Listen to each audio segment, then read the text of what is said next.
Peekaboo. Hello.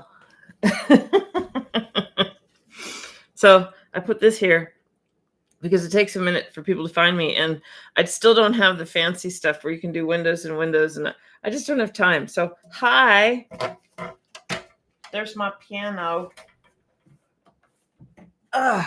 Okay, so let's see who's here. Hello. And I have a movable camera. I can't do a camera in camera. I'm too busy to learn that stuff, and this works, so I'm here. How is everyone? Why is this window here? Oops, what'd I do? There I am. Okay. So anywho,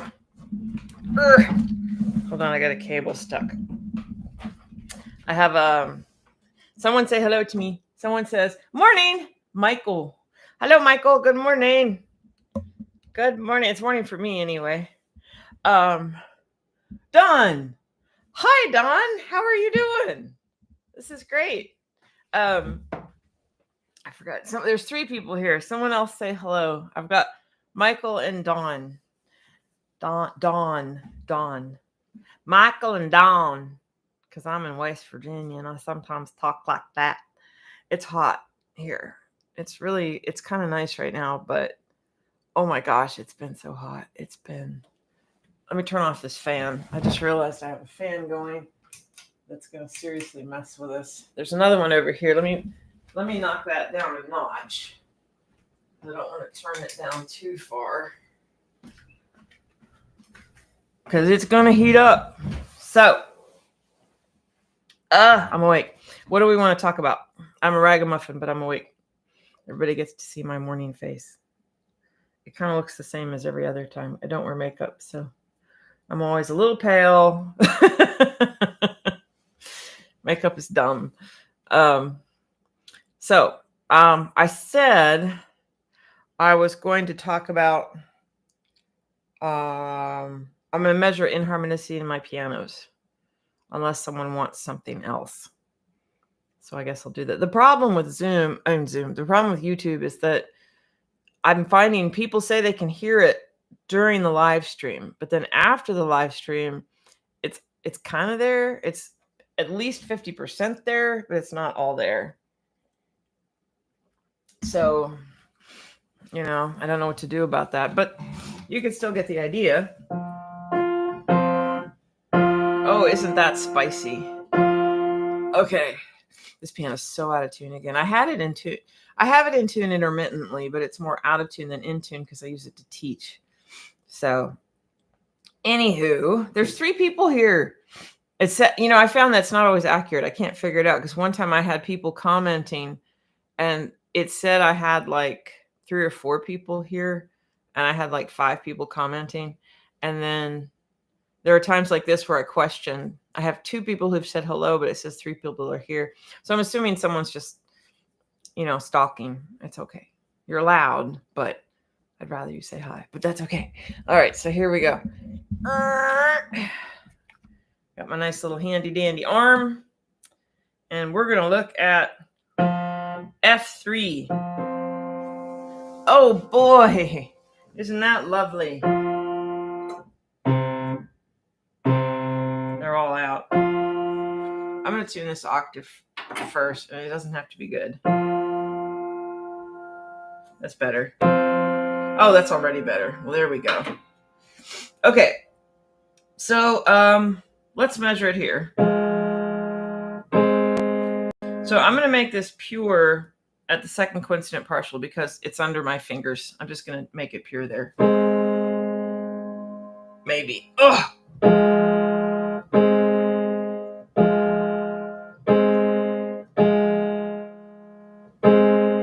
That's really close to pure at the second coincident partial. It doesn't have to be exact. It just has to be close enough. So now I'm going to measure it at the first coincident partial.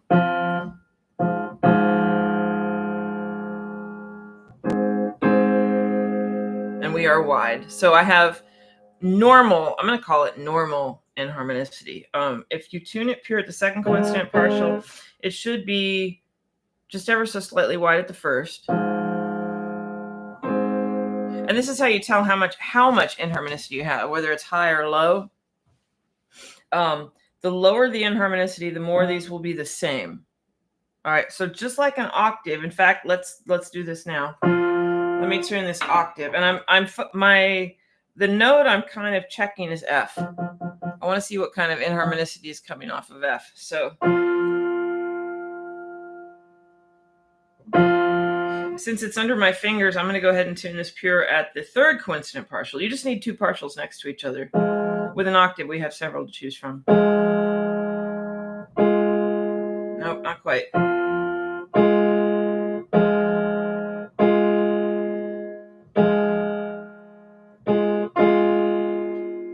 on, you.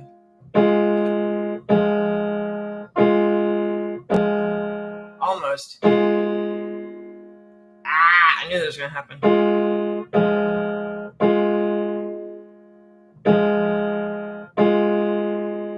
Come on.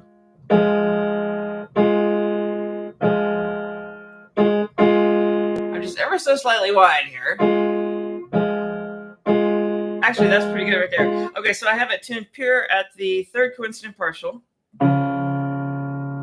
Yeah. Let me lower that note. Let me lower E flat. D flat. Duh. There we go. There we are. And that's how it should be. I am now wide at the second coincident partial, tuning it pure at the third. And then the same as the fifth.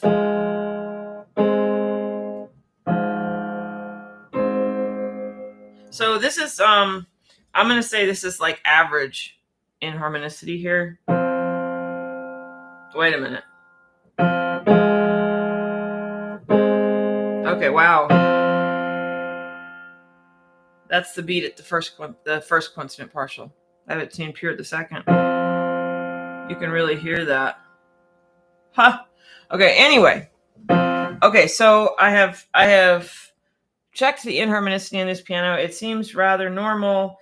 And the reason I'm focusing on F, the reason I told you I'm focusing on F. So I've checked the fifth and the octave coming off from F, and they both show about the same thing. So that means I really am checking F and not C, because I'm using C and F4, C4 and F4 to check F3. You have to have more than one interval to check, because what if my inharmonicity is being affected by C?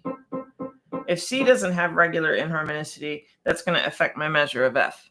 So you can't use just one interval. You have to use two. And if they were very different, then I would go back and check C. So I've examined or observed the inharmonicity of this piano. So now I'm going to go to my Sommer because it's close. I wonder if I can do this. And nope, hold on. I have cables everywhere. There we are. Let's see if this works. You can see my floor and everything. Okay, now I have to leave room for me to get in here. There we are. Okay, so now I'm up there. Okay. Oh my God. You can tell I use these pianos for teaching purposes. Sorry about the angle there and the shadow, but that's just the way it's going to be. So let me tune C.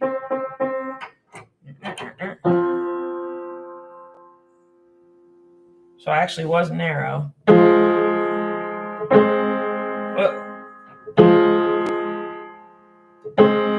Actually, let me think. That sounds pretty close to me.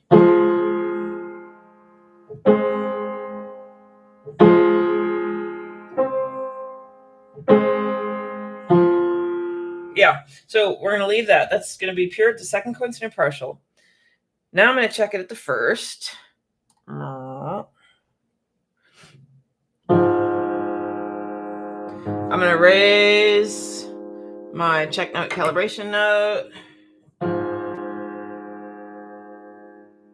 I guess I didn't need to. There we go. That's a lot different. So it's normal inharmonicity. It's not negative inharmonicity, but I actually have a Wurlitzer with negative inharmonicity. It's kind of interesting. Let me tune this octave. Oh, I forgot this piano is so much easier to tune than my grand. I forget, and I start to use the wrong lever technique.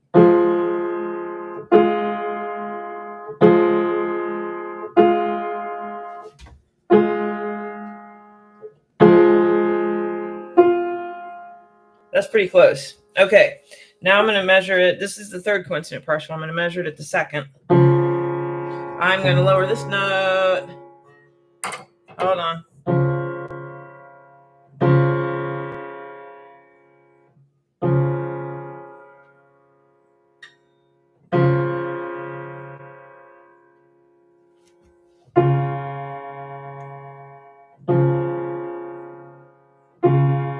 And it is wider. It's quite a bit wider, so my culprit's probably F, but I'm going to double check C on this one. So I just need, I'm going to tune G4. I'm tuning this fifth.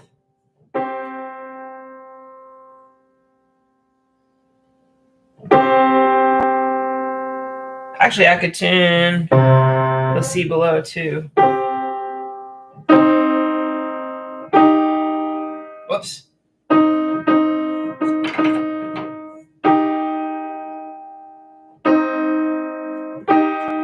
hold on. Actually, that's close. I think. Let me see what I'm doing down here. Let me raise the bottom note just a hair.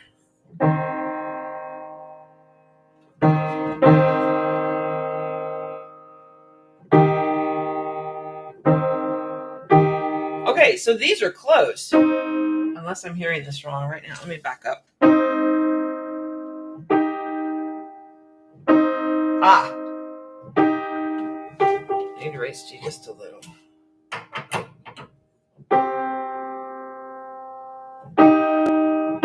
Let me sit back down again because I hear it better over here. I think that's better. Okay, so I'm wide there. So that's pretty normal. Let's see. Come on.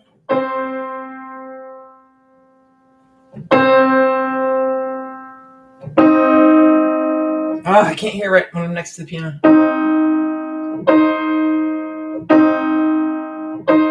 That's really close. Let me see what that's like at the second coincident partial. Uh-oh. I'm going to raise A flat just in case I'm hearing it wrong. I've never actually done this on this piano.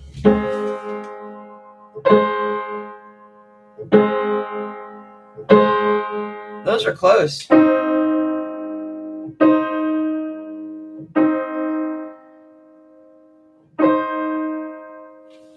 Let me tune it pure at the second.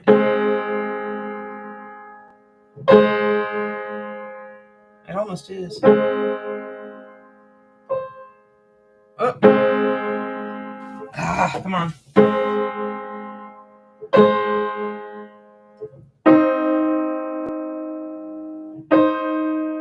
Okay, so there's not a huge difference between these measurements. So C has very low inharmonicity. It could be G though. That's the problem.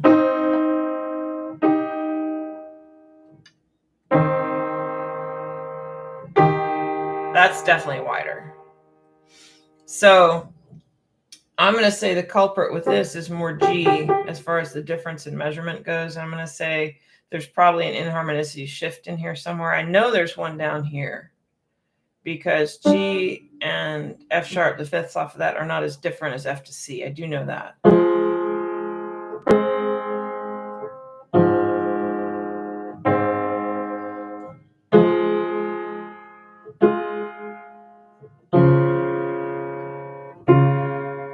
So there we are. I'm going to say this Sommer has slightly more inharmonicity than the Yamaha, than the Grand. This is my Sommer vertical, has slightly more inharmonicity than the Yamaha Grand, and it has an inharmonicity shift in here. So these measurements are going to be wonky. Whereas the one on the Grand was a little bit more regular. It was more predictable. So the inharmonicity on my Grand is probably more smooth. And oh, sorry, I wasn't watching comments. Michael, why was I changing? Oh, yes, exactly. To give a different beat rate to compare it against. Yeah, so here, if this is there, it's just harder to hear. That's all. You have it. That's right. That's what I was doing. I might go back to my Grand, but I'm here, so I'm going to sit here for a minute. So this piano is way easier to tune as far as the pins go. There I am. And you get to see more banjos behind me and whistles. And what is that? That's a quattro. That's a, oh, what is that called? I forgot. It's Tim's. A djembe. That's a djembe. ADD Maggie. So yeah. So I thought I'd start out today with that, just out of, comparing inharmonicity things.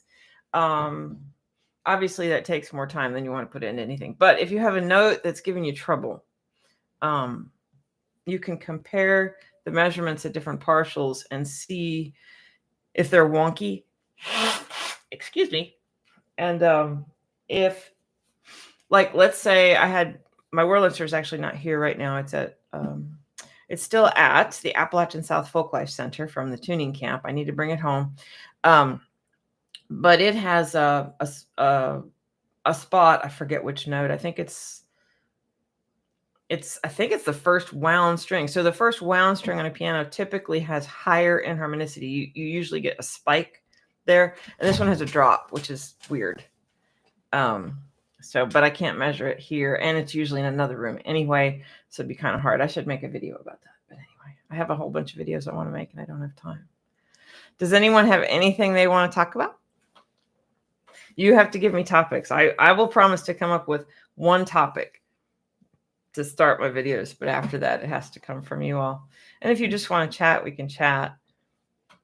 Excuse me, about anything you like, piano related. But there's 4 people here now. It says, I don't know if that's true. So someone say hello. Someone say hello. Ask me a question. I'm not that entertaining. It'll get boring rather quickly unless someone gives me a topic. I'm gonna sip my coffee while someone gives me a topic. Oh my gosh. And if you don't give me a topic, I'm gonna start to do random things like this. So wait. Oh, yeah, that's a good question. Michael says, do you have any tips for tuning the high treble on a poorly scaled piano? Okay. Let me share my experience. And maybe it'll give us all some insight, because I don't think I have any specific tips, but my experience on most pianos is that the treble is either fairly regular, even if the rest of the piano is whack, and or has so many false beats that it's impossible anyway. So if anyone has used TuneLab, the display on TuneLab is friggin' amazing as far as I'm concerned. I know someone told me, well, Maggie, the display, that's just a personal preference. But TuneLab's display actually gives you more information than other displays. It just does. You might not like the style of the display. I like it. but it gives you more information because it'll actually, so you've got your fine tuner in one place, and then you have peaks that show you each note. And if you've ever tuned a really crappy piano with TuneLab, you will notice on the top end, it will give you 2 or even 3 peaks, which means there's 2 or 3 pitches coming off of a single string. Okay. So when I was a TuneLab only tuner, I would tune it to the lowest peak. That means all the other pitches were sharp of it. And my thinking at the time, especially if there were 2, if there were 3, I might tune it to the middle one. But if there were 2, I would tune it to the lower one, because the chances of the pitch dropping in my mind was much higher than it going sharp, which it might still do.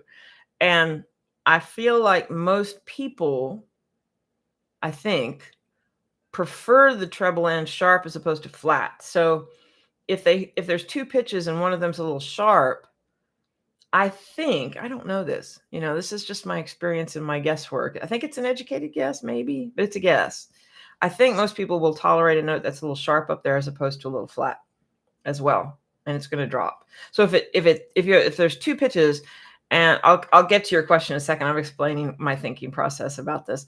So if there's 2 pitches up there, and I tune to the lower one, if it does drop, then one will still be in tune. That was my thinking at the time. And with 3 pitches, you can tune the middle one or the lowest one to get them all sharp, or just trying to balance it out. So with that information in my brain now, because I was an ETD only tuner for 18 years, so I have that. With that information, now I feel like pushing it toward the sharp side. So I have been told, and this seems true on high-end pianos. So let me tell you about the high-end pianos. If you arpeggiate the octave at the top, like C7, C8, if we're at the very top, that whole octave though, B6, B7, whatever, if you arpeggiate them and then you play them together, with most people, and most of the time, there are exceptions to this, they will sound if it's in tune, they will sound consonant when you play them together, and the top note will sound just ever so slightly flat if you arpeggiate them. That's what I was taught. So if you arpeggiate them and they sound in tune, it's probably sharp. And then when you play them together, they don't sound as good. And there's other tricks with I'll just show you my treble tricks in general in a minute. But so if I have a concern about false beats, if it's beating a lot at the top, I will tend to arpeggiate and tune it more to that. So then I'm leaning sharp. So, but play them together and make sure they're not offensive. So if a piano has problems, I lean towards sharp just because that seems my safest bet. So let me think now. I'm thinking if there's anything else I want to say before I show you what I do. I think that's it for that part. So moving to this piano. I might go back to my grand because I can put it higher and see better. You know what? Let me do that. Hold on. Y'all get to see my floor again. Let me see if I can do this without. Get my tuning lever. This is my temperament strip inserter for vertical pianos. It's a tongue depressor. Just anyway. All right. There you can see my piano bench and my instruments on the floor because I'm a slob. And here we go. Piano keyboard. I'm not always a slob, but this time of year I'm a slob because I'm working 7 days a week and I'm tired. So things just get scattered all over the place. All right.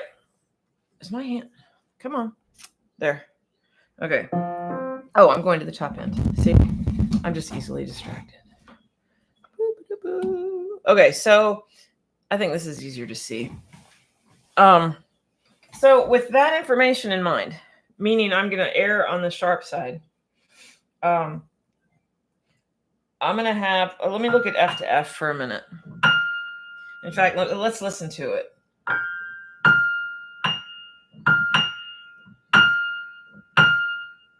That sounds okay together. I do have another tip. I have a tip. I thought of something. Okay, hold on. This is actually pretty good. I'm surprised this doesn't sound more flat when I arpeggiate. So I would be very happy with this. Now, the rest of the piano is not in tune. But I just thought of my tip. What was, I should have said it out loud. Hold on. I forgot it already. Give me a second.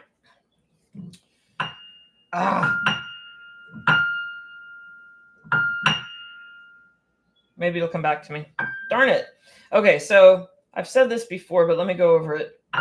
Octave, 12th, double octave, down there off the screen, triple octave.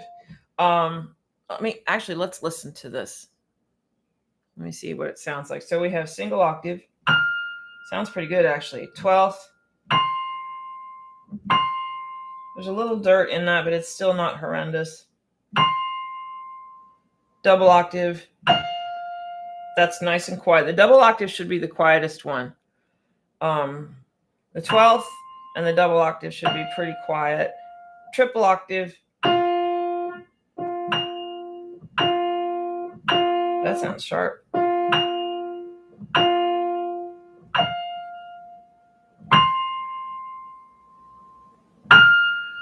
Okay, so if the rest of this was in tune, which I don't think it is, but according to what I'm playing now, it tells me this is just ever so slightly sharp, which I might leave. Because my double octave is clean, but my 12th has a little bit more motion in it. Wait, did I say sharp? No, flat. Oh, flat. My bad. This might be out though, but if the 12th has more motion in it, 12th is a narrow interval. So the chances of this being flat, if there's more motion, is very high. This sounds good. And the 12th, I can't reach it. The 12th and the triple octave are both narrow. The double octave is close to pure, but still wide-ish. Single octave is wide. So if the single octave is clean and the 12th and triple octave are more noisy, that means it's flat. That means it's flat. Oh my God, I forgot what I was going to say. What was the tip? It's not coming back to me.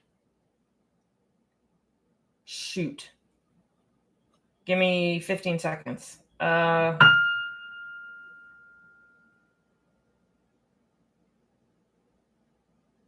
No, I forgot. Well, if I remember it, I will share it. Darn it. ADD brain, I swear. It was something to do. Well, let me think about it while I share what a friend said. A friend.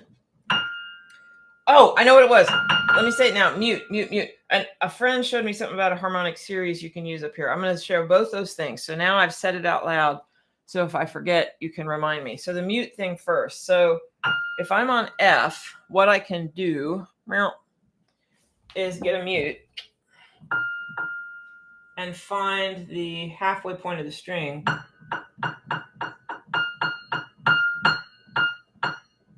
Oh, come on. I heard it.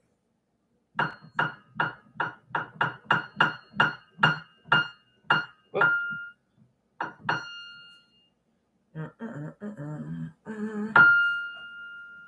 Let me think here. Oh. There it is. Hear that ringing out?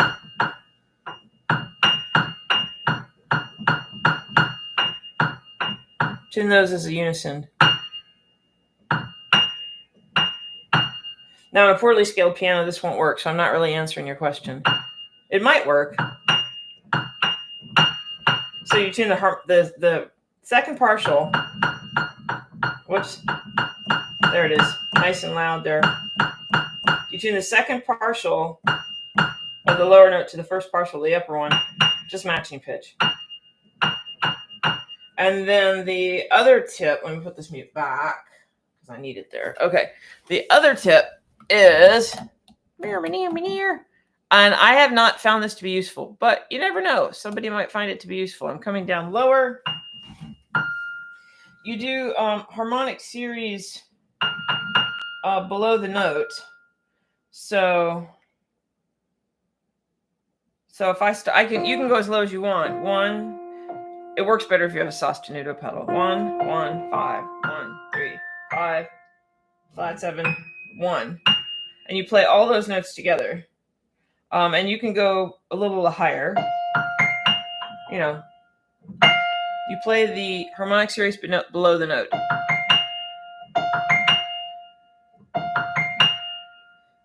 And that can help. I haven't found much luck with it. Where's my weight? Here we go.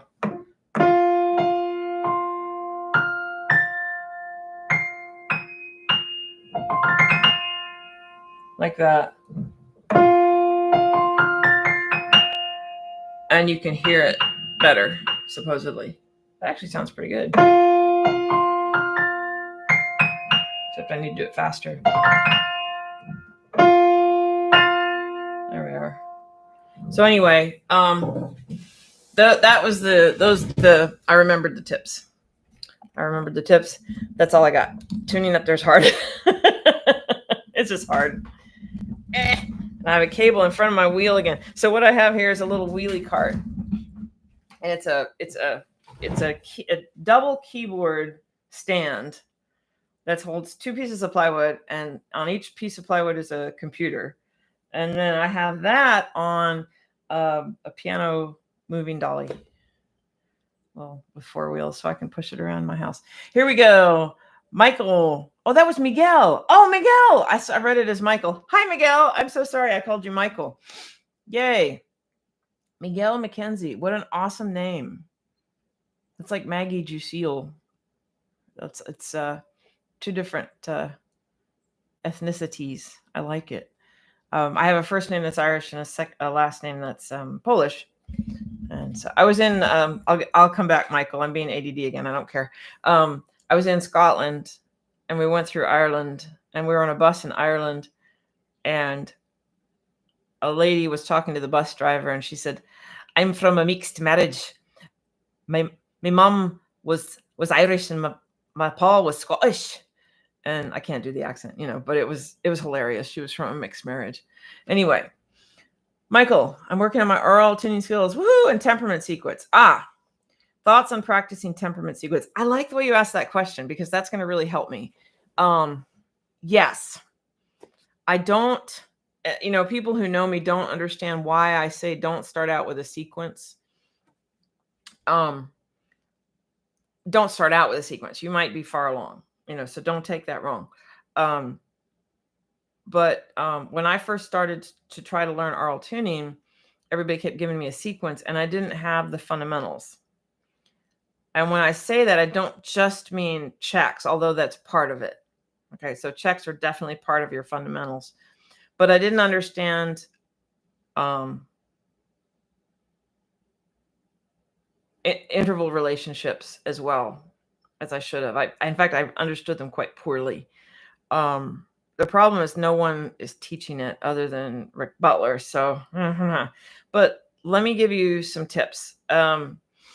So I don't know is there a name for your sequence? Or are you using a particular one I might be familiar with? Let me know that. Well, that's my setup. Upside down. Well, there we are. There's you all. And there's a computer on the top. There's a phone holder. Anyway, back to here. That's just how it's going to be today. And my camera came loose. Okay, great. I was actually using TuneLab when I first downloaded and became very frustrated with the multiple peak displays and the high treble. I had no idea they served a purpose. Oh, yeah. What it's showing you is the reality of the situation. So the frustration isn't with TuneLab, it's with the piano. TuneLab's showing you what's actually there. So TuneLab's awesome. Other pianos are going to average it out and give you a display that shows you the average or whatever they do, but it doesn't show you each pitch. TuneLab's the only one that shows you each pitch. It's showing you exactly what's there. It's real. It's not buffered. It's not fake. It's not averaged. It's what's there. And then the sliding display, the strobe display, will show you the average or composite or what it thinks it should be. Michael, I have a sequence from Wimbley's and also one of the similar from David Hayes. I don't know Wim's sequence. I should ask him. Okay. And Wim will start you out with a sequence. We have debated about this. And we're friends. It's okay. We're allowed to debate. But you can tell him what oh wait, all right, let's see. From Wim. How well do you know Wim? Well, anyway. So let's look at a sequence here. Let's see. Oh, here we go.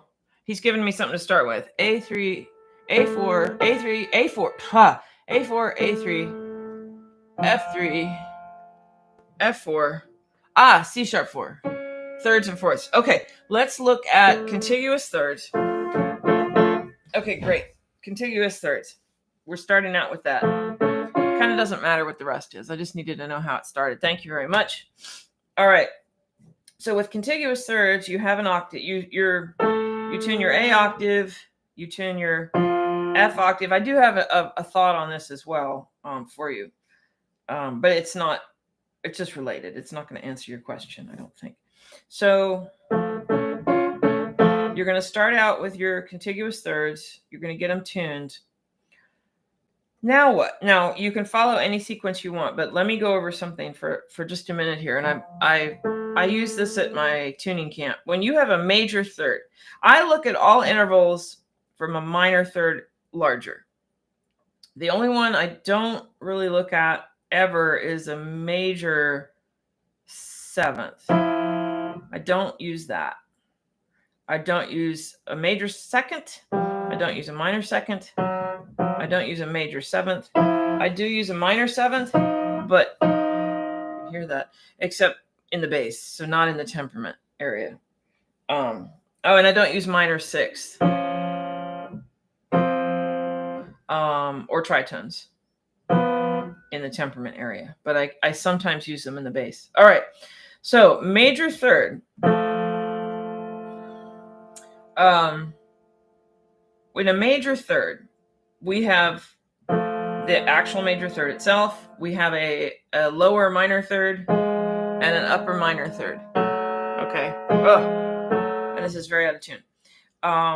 Although they progress correctly. How they should go in beat speed is slowest, next fastest, next fastest. Okay, so we're looking at 3 intervals within this major third. Okay, if you have a minor third, you just have 2. Oh, sorry. No, you don't even have that. You don't have anything. So major third, 3 choices, 3 intervals to work with. Now, fourth. So you have the interval of the fourth, that's 1. You have 2 major thirds. So that's so sharp. I knew that was sharp because I'll come back to that. You have 2 major thirds. Hopefully I'll remember to come back to that. And then 1, 2, 3. 3 plus 3 is 6. So you have 6 choices here. 6 intervals you're working with in a fourth. So we went from 3 to 6. Is it 6? 1, 2, 3, 4, 5, 6. Yeah, 6. Now, I'm not going to look at a tritone, so let's look at a fifth. We have the fifth, then 1, 2, 3 fourths. So that's 4 intervals so far. 4, 5, 6, 7, 8, 9, 10, 11, 12, 13. We're looking at 13 intervals in a fifth. So we went from 3 to 6, jumping to 13. if I don't use a minor 6, I go to a major 6. Well, how many intervals do I have in a major 6? It happens to be something like 23. Or no, it's 22.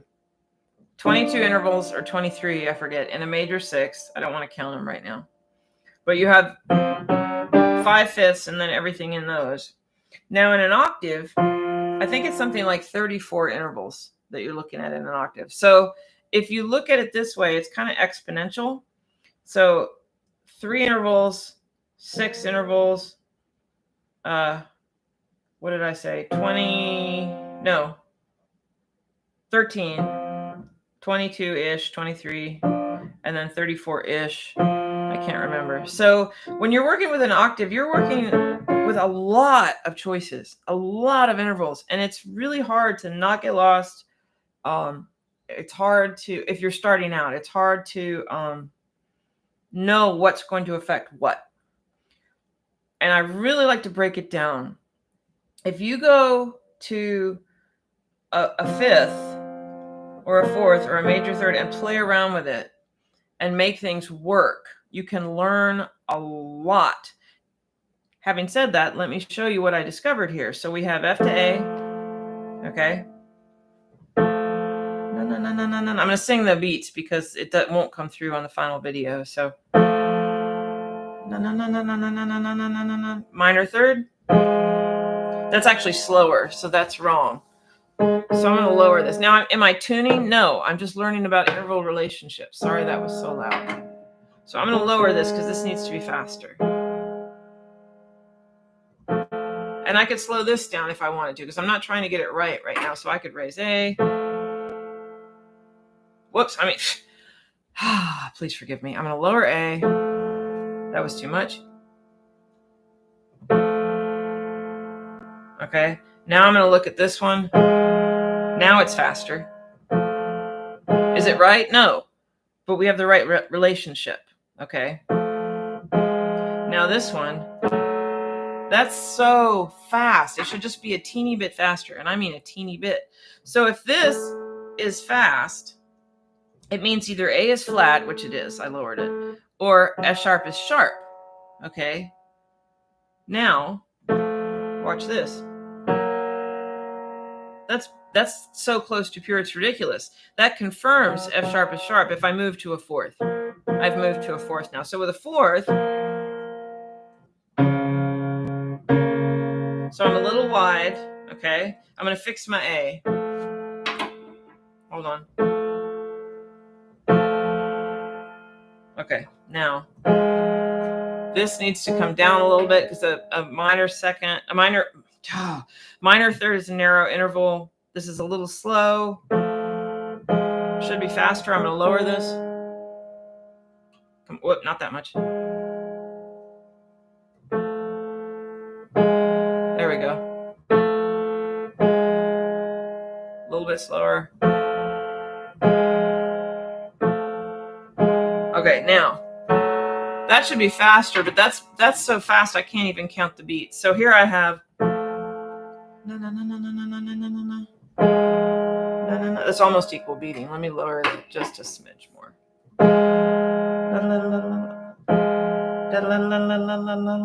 Now that's like okay. So narrow interval. I need to lower this to slow it down. And remember how slow this was. This has to be faster, okay?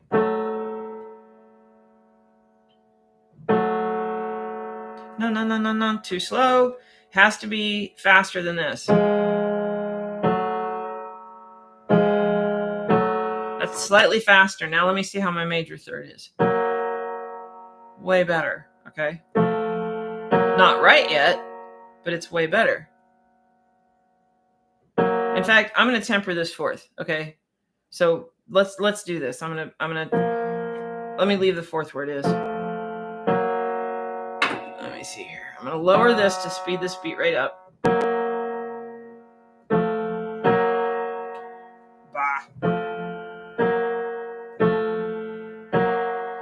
That's actually a little too fast, but it's faster. I'm gonna leave it for right now. Now let me check my minor thirds. So now I have another problem. So let me lower A a little bit.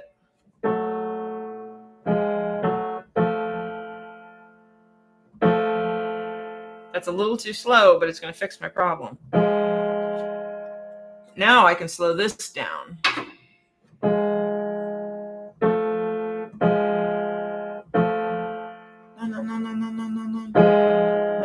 I can slow that down a little more. There, that's faster. Now,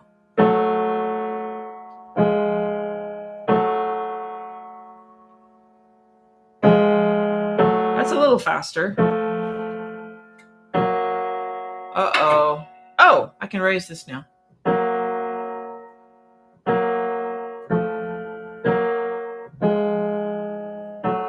And that's too fast again, but it is faster. Okay.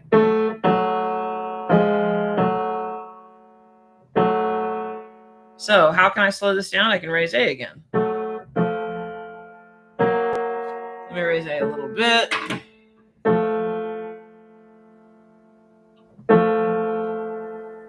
Whoops.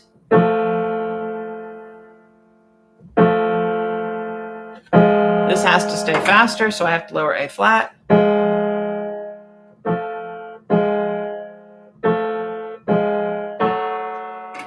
Okay, so now I can lower this some more.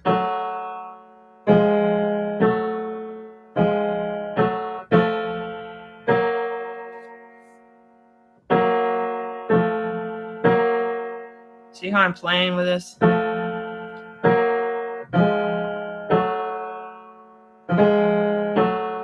I haven't brought G into it, but I could. Oh my God, that's fast. Hold on.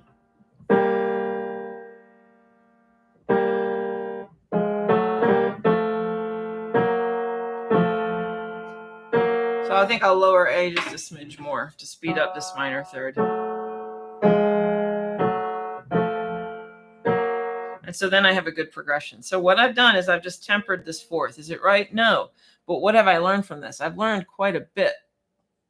Oh, hold on. Let me come back here. Michael, which... Okay, so minor thirds. There's two things about minor thirds. They progress just like major thirds. All fast beating intervals progress. Okay. So when I'm going up by major thirds, they should all get faster.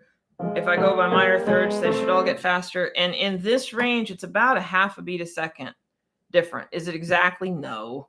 And this should be 7, 9, 11, but sometimes not exactly. It depends on your octave size and everything else. And this can affect how you decide your octave. So let me show you something with the octave.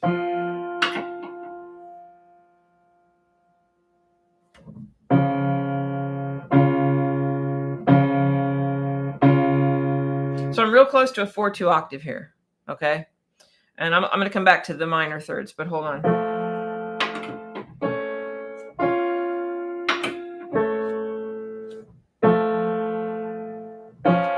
Oh, sorry. So I need to raise C sharp. Come on.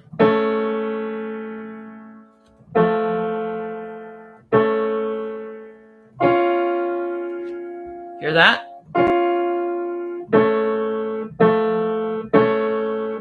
It's not working all that well.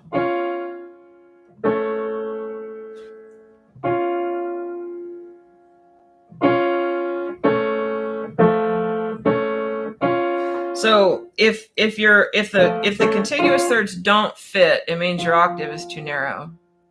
Just so you know. I happen to know I just happen to know on this piano because I played around with contiguous thirds on here. If I have a 4/2 octave, I can make those equal beating about 7 beats a second each. I have to have a larger octave on this piano. I wanted to throw that in there. But back to minor thirds. So here's the beauty of minor thirds. Any minor third must be faster than any major third that shares a note with it. So major third, minor third has to be faster. Major third, minor third has to be faster. And I'll show you, a lot of people will criticize you don't need minor thirds. Well, no, maybe you don't need them, but they're awesome. Okay. And I especially like them for this reason. I want to move outside what I have here. Now, major thirds have to progress, and so do minor thirds. Listen to this. Major third.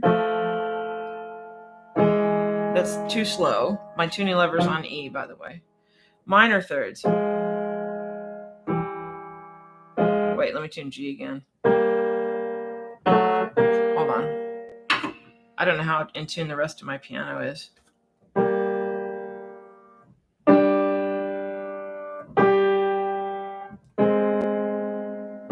I haven't tuned B. Oh, there we go.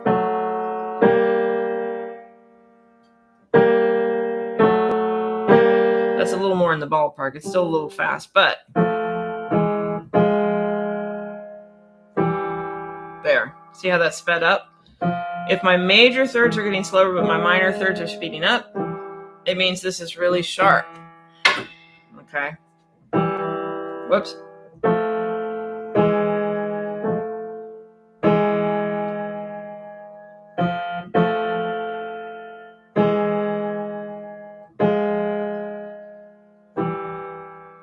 Okay, so major thirds and minor thirds both have to slow down.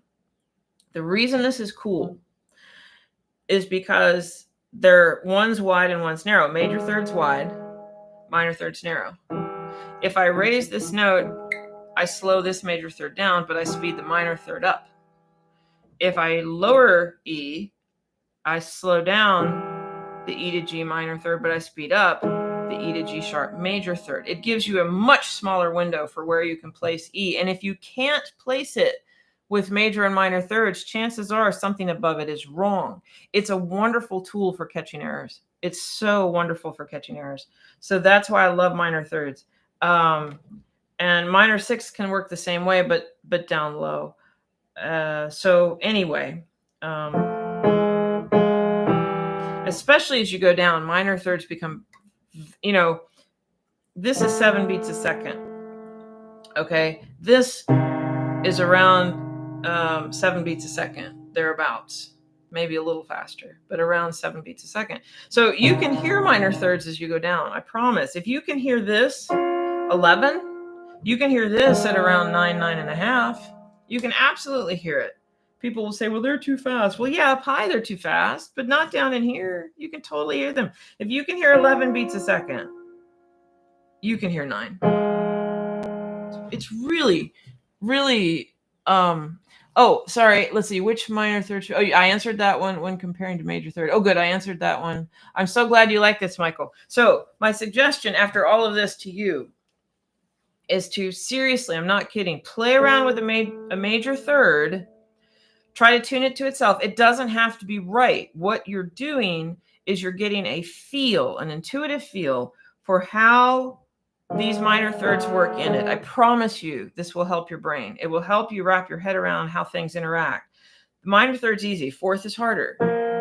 Okay? And we just tuned this fourth. All right? A fifth is even harder. You tune a fifth. You tune your fourths. There's a fourth in the middle. Okay? But then your major thirds have to work with these 3/4. Your minor thirds have to work. That's hard. But when you do it, it teaches you. Now, I have tricks I use to teach this that I can't share right now because they're still part of the Butler School. But I can tell you, if you play around with this, you will learn stuff. Let me see. What can I tell you? I'm thinking. I know I can tell you what I've already told you. Sixth. Okay? With a sixth, you have 3/5, all the fourths, all the major thirds. Temper a sixth. Just play around with a sixth. It doesn't have to be really, really good. You just want to learn how these things interact. It's hard. Okay? And when you get it, then you move to an octave, and it's still hard, but it's easier. Okay? Way easier. So now you've got your contiguous thirds. Let me fix this. Hold on. Give me a second here.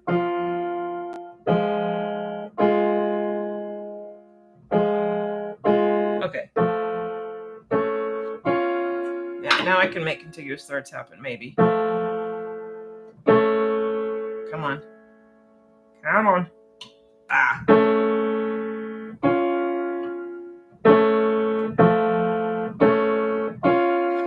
I think I need a wider octave.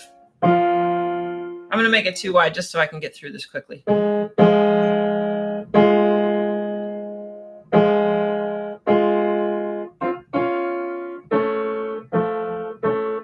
That's close. It's not quite right, but it's close. Okay.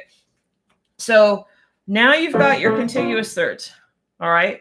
You've already practiced a sixth. What do we have in a sixth? We have this contiguous third and we have this contiguous third. There's two contiguous thirds in this sixth. Practice those without the octave and see how you do. You can really make a lot happen here. It doesn't have to be right. You will learn. I promise you, you will learn a lot just by doing this. Then when you go to your octave, oh my God, it's easier. Okay. So let's see now. Okay. So let's say we have our contiguous third set. I don't know exactly how Wim does it, but within an octave, you've got this fifth and fourth. All right. You have this fifth and fourth. All right. Now you have F to A because you've tuned F to A. All right. You've tuned C sharp. You've tuned B flat. You can tune F sharp from C sharp. Is it right? I don't know. I don't know yet. But look what you can check here. You can check this. Now you have these contiguous thirds that you can play with. And just FYI, if you want to actually do the 7, 9, and 11, there's a little help with that. It's not 100%, but it's helpful. You figure out.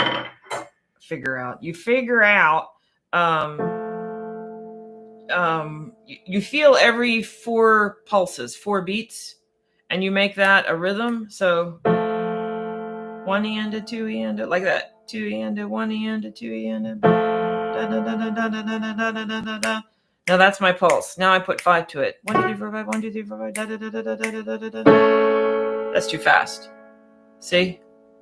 I could tell it right away once I did that. So let's do it again.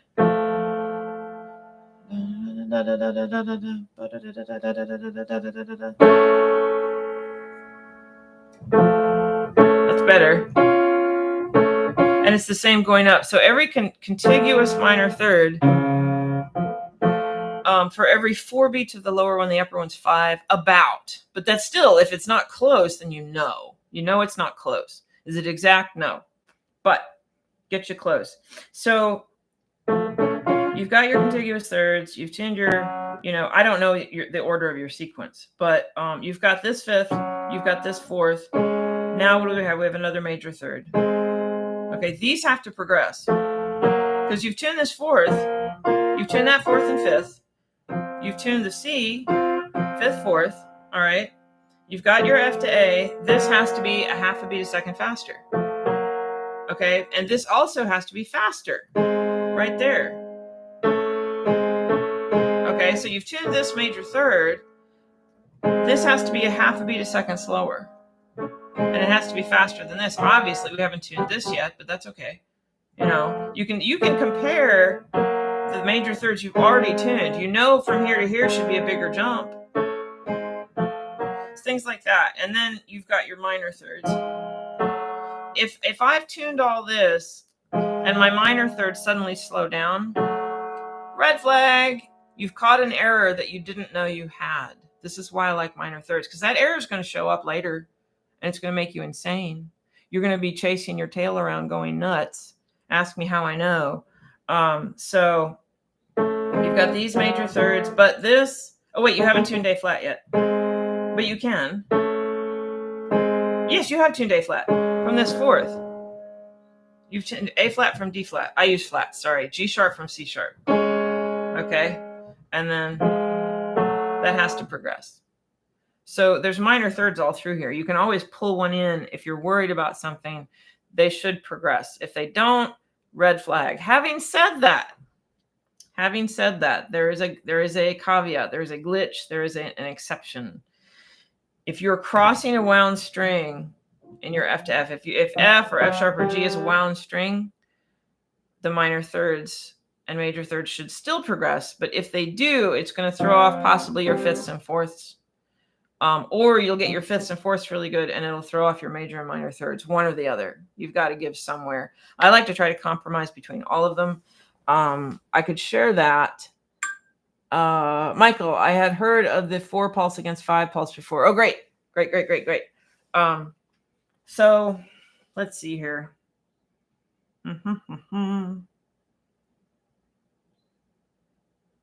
So when I'm dealing with inharmonicity shifts, I try to get my major and minor thirds and six progress. Okay. 6 have to progress as well. Also, once you've tuned, let's see, there's this fourth. So this should be 7 beats a second. This should be 8 beats a second. Thereabout. You've got this. You've got that one. That's way off. This should be slightly faster than that. And once you've tuned your 6, you have a lower and upper 6 to compare. The upper one needs to be faster. So these are the kind of fundamentals I talk about. You can use fast beating intervals. The upper one's always faster than the lower one. As soon as you get a fast beating interval tuned, check it. Check it right away, because if it's wrong, it's a red flag. It knows you've messed up. You can catch the error way before you've done the whole temperament sequence, and then you have a million errors. So catch them ASAP. What was I going to say? Oh, yeah. So with an inharmonicity shift, I am of the school, and you don't have to do this. This is just my personal choice. The choices are to have your fifths and fourths exactly where you want them, and then let the fast beating intervals change a lot. And the other choice is to have the fast beating intervals progress, but have your fourths and fifths off. I prefer to take a middle path. I will try to compromise everything, but I have a limit. So my limit to moving the fifth, to altering the fifth. For wide, I stop at pure. If the fifth is pure and my thirds still don't progress properly, then that's it. They just don't progress properly. And then the limit the other direction is a beat a second with my fifth. I don't want my fifth to beat more than a beat a second. The audible. This is just listening. I'm not talking about first or second coincident partial here, which does matter, but just listening to the fifth. It should be on the quiet side. Preferably I don't hear a beat a second. You can have a fifth with a piano with high inharmonicity. You can have a fifth pure at one coincident partial and beating 2 beats a second at the other coincident partial. So, it's just just the overall quality of the fifth that I'm listening to. And then if I really want to get picky, I'll measure it. But width-wise, as far as getting wider, the fifth, my limit is pure at any coincident partial. It can be wide at one coincident partial as long as it's pure at the other one. That's my limit for the fifth. So fourth, we're really just focusing on the first coincident partial. With a fourth, my limit wide is 2 beats a second. My limit narrow is pure. And that's my range where I'll place those fifth and fourth, trying to get my fast beating intervals to progress. And if the fast beating intervals don't progress after any of those adjustments, then I just get them as close as I can. That's with inharmonicity shifts. Okay. I just talked a whole bunch. I hope that answered lots of questions. Actually, Michael, I'm almost done. I'm really glad that you like my ideas. I'll wait a minute for Michael because I'm out of time. It's after 9. That flew by. Wow. Oh my gosh. Okay. Maybe I should go over temperament sequences in this. I don't. I wish I could teach everything I know for free. I wish I could. I can't. I can teach a lot for free. I do teach a lot for free. You're welcome, Michael. Okay, you're here. Okay. So I think I answered Michael's questions. Thank you for asking them, because I wouldn't have, if you didn't ask a question, I wouldn't have anything to talk about. So so I appreciate that. And I get ideas from this as well sometimes. That's why I wasn't asking about specific, but process. Yes. I really appreciate that question. Because once you've mastered the fundamentals, it doesn't matter what sequence you use. The problem is Rick says once you master the basics. The problem is the definition of basics and the definition of fundamentals can be different. And if you say, once you've mastered the basics, everything will fall into place. Well, what are the basics? Some of the basics are pretty advanced, So, yeah, basics. Exactly. So I don't like to say that, even though, from Rick's point of view, these are all basics. I'm going over basics from Rick's mind. So I'm going to maybe start calling them fundamentals, but that still implies, interval relation, the fundamentals of, that's why I use the word skills. Once you master the basic skills, once you master certain skills, that would even be better. I'm not into insulting people. I don't mean basics like intervals and stuff. I don't mean that. I'm talking about the basics of interval relationships, which are hard. It's not basic, it's advanced, but it's the basics of that advanced concept. So skills, once you've mastered the skills of interval relationships, everything will fall into place. I'm glad that's on recording because I'm going to forget it in about 5 minutes. So it's recorded. All right, I have to go. I really appreciate you all coming. Looks like I have 6 people here. And like I said, anything more than 3 to me is a success. I would happily do this with 1 or 2 people as long as core skills. Miguel and Michael, you're welcome. Thank you. Core skills. Once you've mastered the core skills, I'm just going to have to say interval relationships because I need to be specific. Yeah, I like it. All right. You're welcome all. Thank you for coming. I'm going to do this again at 8 p.m. my time tonight for those who couldn't come now. And I'm going to end my stream. You're welcome. Thank you for coming. Happy tuning. Bye. Wait. Not yet. Paul, man, thanks for your help. Only just tuned in. You can catch the recording if you're interested in everything that came before. Thank you for coming. Bye-bye.